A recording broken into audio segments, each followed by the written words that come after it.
ओम नमो भगवते रामकृष्णाय। शांतिपूर्ण और सुखी जीवन के लिए अमूल्य सबक महान संत स्वामी जगदात्मानंद जी की सबसे प्रेरक पुस्तक जीना सीखो से अब हम देखेंगे परिश्रम से श्रेष्ठता की प्राप्ति कैसी होती है।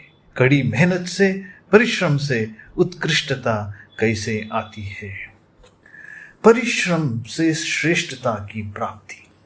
परिश्रम सफलता की कुंजी है। मेहनती व्यक्ति का सभी आदर करते हैं और ऐसे व्यक्ति को समाज में सम्मान प्राप्त होता है। परिश्रम सफलता की कुंजी है। मेहनती व्यक्ति का, हार्ड वर्किंग पर्सन का सभी आदर करते हैं एवं ऐसे व्यक्ति को समाज में सम्मान, रेस्पेक्ट प्राप्त होता है। परिश्रम के साथ ज्ञान भी अर्जित करना चाहिए, विजडम भी अर्जित करना चाहिए, क्योंकि ज्ञान से विनम्रता आती है। विद्या ददाति विनयम।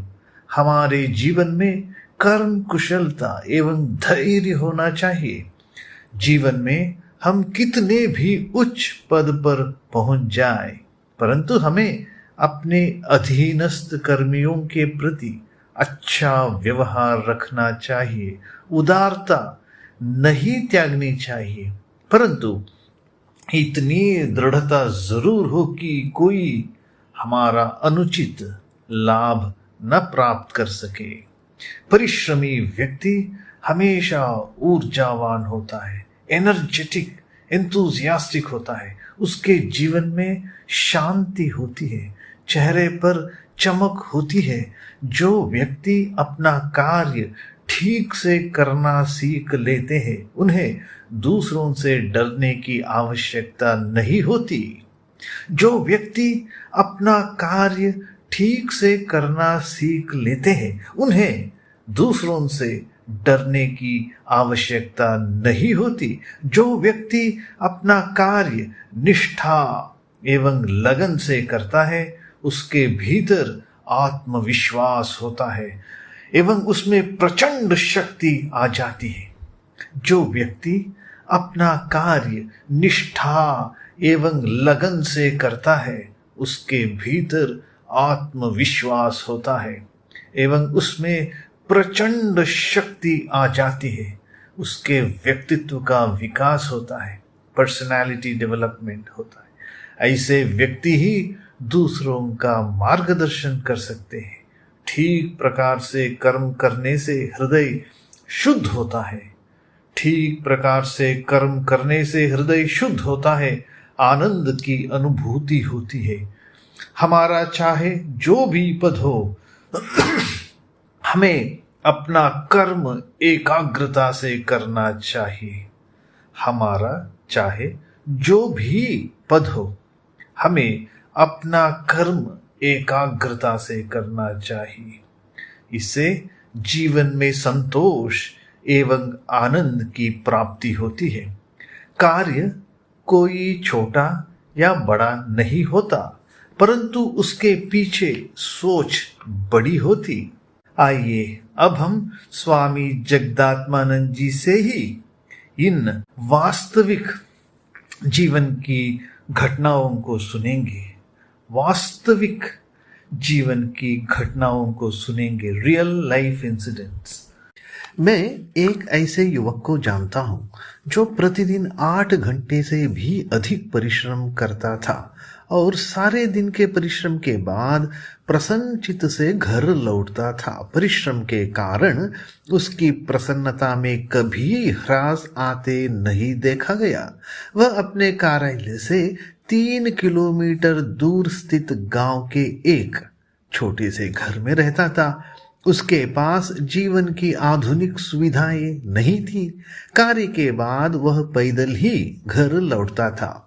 वह प्रतिदिन 1-2 घंटे अध्ययन करता था।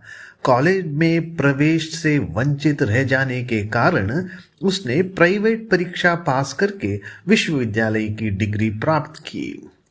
उसके कार्यालय के अधिकारियों या सहकर्मियों में से किसी को भी उसकी आलोचना या उस पर क्रोध करने का अवसर नहीं मिलता था। सभी उस पर विश्वास करते थे तथा उसे आदर की दृष्टि से देखते थे। विद्या ददाति विनयम, ज्ञान से विनम्रता आती है, यह उक्ति उस पर पूर्ण रूप से चरितार्थ होती थी। अपने व्यक्तिगत लाभ के लिए वह किसी के सामने झुका नहीं। अपनी जरूरतों की पूर्ति के लिए उसने किसी अनुचित मार्ग का आश्रय नहीं लिया। वह शुद्ध हृदय का था। अपनी कर्म कुशलता, समयबद्धता, धैर्य तथा कार्य में अनंत उत्साह के गुणों के फलस्वरूप वह एक अत्यंत सम्मानित संगठन में बहुत ऊंचे पद पर पहुंचा।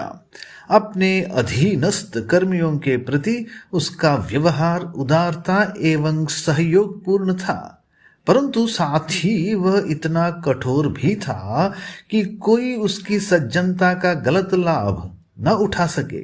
वह न्याय के लिए लड़ता था और दुष्ट शक्तियों के सामने नहीं झुका। आज वह 3 बच्चों का पिता है, आत्म संयमी है और किसी व्यसन में नहीं पड़ा।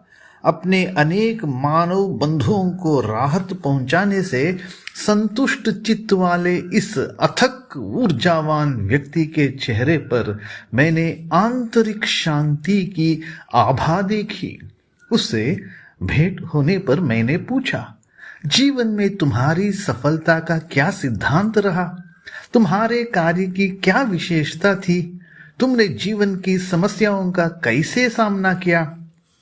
उसने कहा, मुझे नहीं लगता कि मुझ में कोई विशेष गुण है। शायद यह सब ईश्वर की कृपा से हुआ, पर इतना मैं जरूर कह सकता हूं कि मेरे माता पिता ने मुझे प्रत्येक कार्य को पूरी निष्ठा तथा सच्चाई के साथ करने को कहा था। बचपन से ही मुझे जिम्मेदारियां उठानी पड़ी थी। यदि मैं अपने उत्तरदायित्व ठीक ठीक नहीं निभाता तो सभी मुझे बुरा भला कहते। यद्यपि मार्ग में प्रलोभन तथा आकर्षण भी आए, परंतु निंदा तथा अपमान के भय से मैं बच गया। फिर एक वृद्ध भी मुझसे बार बार कहते, यदि तुम अपना कार्य ठीक से करना सीख लो तो तुम्हें किसी से डरने की जरूरत नहीं। यदि तुम अपना कार्य ठीक से करना सीख लो तो तुम्हें किसी से डरने की जरूरत नहीं। जब मैंने कुछ लोगों को कहते सुना कि लड़का अच्छा काम करता है तो इससे मुझे अप्रत्यक्ष रूप से प्रोत्साहन भी मिला। तब से मुझे विश्वास हो गया कि जो व्यक्ति अपना कार्य निष्ठा व लगन से करता है उसके भीतर आत्मविश्वास की प्रचंड शक्ति आ जाती है और उसके व्यक्तित्व का विकास होने लगता है। उसे दूसरों का मार्गदर्शन तथा सहायता करने के मौके मिलते हैं। अपने मनोबल के कारण वह असफलता से निराश नहीं होता, अतः उसके लिए सहजी उच्च पदों के द्वार खुल जाते हैं। छोटी सी उन्नति या उपलब्धि भी उसे आगे बढ़ाती है। यदि गर्व, अहंकार और धृष्टता उसे नीचे नहीं गिराते तो कभी न कभी उसे संगियों, अधिकारियों तथा जनता से सम्मान मिलता ही है। वे खुले आम इसे भले ही व्यक्त न करे, परंतु अपने व्यवहार से तो जता ही देते हैं। इससे दिन पर दिन हमारी कार्यकुशलता बढ़ती जाती है। मैंने पूछा, सुना है कि परिश्रमी लोगों पर ही काम का बोझ लादा जाता है। उसने उत्तर दिया, यह ठीक है कि यदा कदा ऊपर वाले अतिरिक्त कार्य थोप देते हैं, परंतु आरंभ में इस थोड़ी सी असुविधा को सहन के लिए तैयार रहना पड़ता है। कभी कभी लग सकता है कि हमें दबाया जा रहा है, पर यदि हम धैर्य रखें तथा इस अपनी अध्यवसाय एवं सहनशीलता के लिए चुनौती समझे तो मुझे लगता है कि हमें सफलता ही मिलेगी। इस दौरान मैंने कर्म के एक दर्शन का विकास किया है। कर्म केवल जीवन निर्वाह का उपाय नहीं, बल्कि हृदय के विशुद्ध आनंद की अभिव्यक्ति में आने वाली बाधाओं को दूर करने का एक साधन है। हमारा चाहे जो भी पेशा हो, यदि हम पूरी एकाग्रता के साथ अपना कार्य संपन्न करें तो वह हमें संतोष तथा आनंद प्रदान करता है। वेतनमान में वृद्धि ही कार्य के उच्च स्तर तथा उसमें सफलता को प्रोत्साहित करने का एकमात्र उपाय नहीं है। कर्म के प्रति एक उच्च दृष्टिकोण तथा उसके संपादन में निपुणता ही उसके स्तर में सुधार लाते हैं। जब हमें बोध होगा कि पूर्ण एकाग्रता के साथ किए गए कर्म के फलस्वरूप सच्चा सुख मिलता है, तब हम छोटे से छोटे कार्य की भी अवहेलना नहीं करेंगे। जब हमें बोध होगा कि पूर्ण एकाग्रता के साथ किए गए कर्म के फलस्वरूप सच्चा सुख मिलता है, तब हम छोटे से छोटे कार्य की भी अवहेलना नहीं करेंगे, बल्कि उन्हें निष्ठा और ईमानदारी के साथ पूरा करेंगे। मैंने पूछा, क्या यह दर्शन नीरस तथा उबाऊ कार्य पर भी लागू होता है? मैंने पूछा, क्या यह दर्शन नीरस तथा उबाऊ कार्य पर भी लागू होता है? रचनात्मक कार्यों से तो आनंद एवं प्रेरणा मिलती ही है, परंतु यंत्रवत कार्य से भी क्या इनकी प्राप्ति संभव है? उसने उत्तर दिया, मुझे नहीं लगता कि कोई ऐसा भी कार्य है जो पूर्णतः रचनात्मक तथा उबाऊपन से मुक्त हो।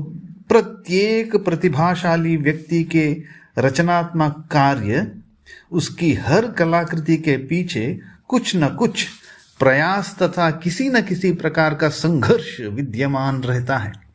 यह सर्वविदित है कि यदि हम कोई आवश्यक कार्य ठीक से नहीं कर पाते तो हमें असंतोष होता है।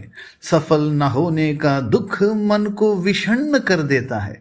कार्य चाहे जितना भी उबाऊ क्यों न हो, जब हम उसे ठीक से संपन्न कर लेते हैं तब हमें शांति, संतोष तथा विश्रांति की अनुभूति होती है। यही सबका अनुभव है। क्या तुमने अपने कार्य भली भांति करने की आदत डाली है? यदि आदत तुम्हारे बल एवं उत्साह में वृद्धि करेगी, यही आदत तुम्हारे बल एवं उत्साह में वृद्धि करेगी। कार्य में उत्कृष्टता आने पर तुम्हारे पूरे व्यक्तित्व का विकास होगा।